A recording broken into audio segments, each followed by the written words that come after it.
ចិនទទួលការពិនថាបាត់បង់គេហ៊ានជួបក៏ត្រូវហ៊ានប្រត់មិនអាចខកចិនមនុស្សទេចិត្តគេមិនដែលព្រមស្មើយើងឡើយគ្រប់គ្រាន់ហើយទាំងភ្នែកអើយបេះដូងអើយឈុំនឹកទៅទួងត្រូវរស់នៅឯកាក៏ដោយព្រោះយើងព្រមតាំងពីដើមព្រមស្ម័គ្រឈឺបែបនេះហើយកុំឲ្យគេឃើញថាយើងឈឺចាំ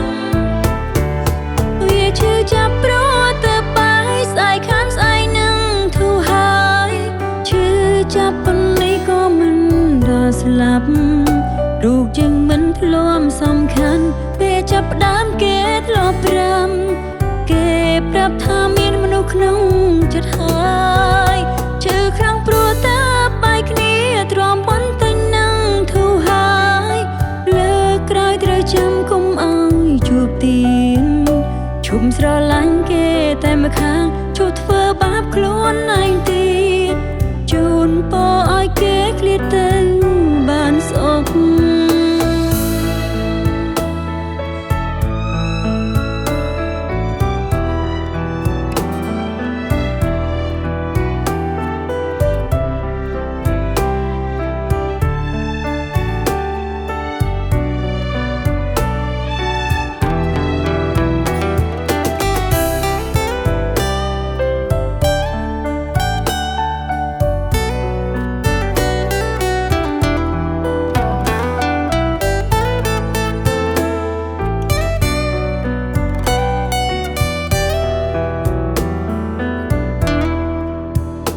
អ្នកចង់ទៅគង់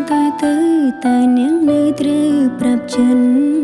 ទទួលការពិនថាបាត់បង់គេហ៊ានជួបក៏ត្រូវហ៊ានប្រត់មិនអាចខកចិនមនុស្សទេចិត្តគេមិនដែលព្រមស្មើយើងឡើយគ្រប់គ្រាន់ហើយទាំងភ្នែកអើយបេះដូងអើយឈុំនឹកទៅទួងត្រូវរស់នៅឯកាក៏ដោយព្រោះយើងព្រមតាំងពីដើមព្រមស្ម័គ្រឈឺបែបនេះហើយកុំឲ្យគេឃើញថាយើងឈឺចាំវាឈឺចាប់ព្រោះទៅបាយស្អែកខានស្អែកនឹងធូរហើយឈឺចាប់ប៉ុណ្នេះក៏មិនដល់ស្លាប់រូបយើងមិនធ្លាប់សំខាន់ពេលចាប់ផ្ដើមគេធ្លាប់ប្រាំគេប្រាប់ថាមានមនុស្សក្នុង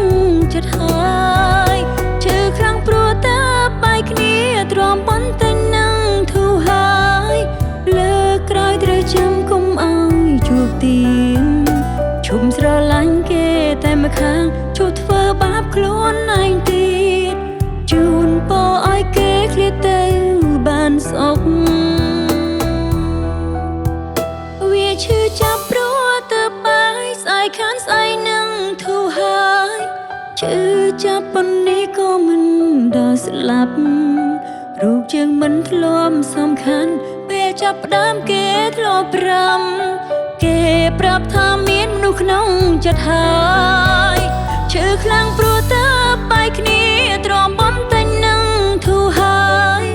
លើកក្រោយត្រូវចាំកុំឲ្យជួបទៀនជុំស្រឡាញ់គេតែម្ខាងឈប់ធ្វើបាបខ្លួនឯងទៀតជូនពរឲ្យគេឃ្លាតទៅបានសុខត្រូវរៀនរួមដោយគ្មានគេត្រូវភ្លេចគេឲ្យ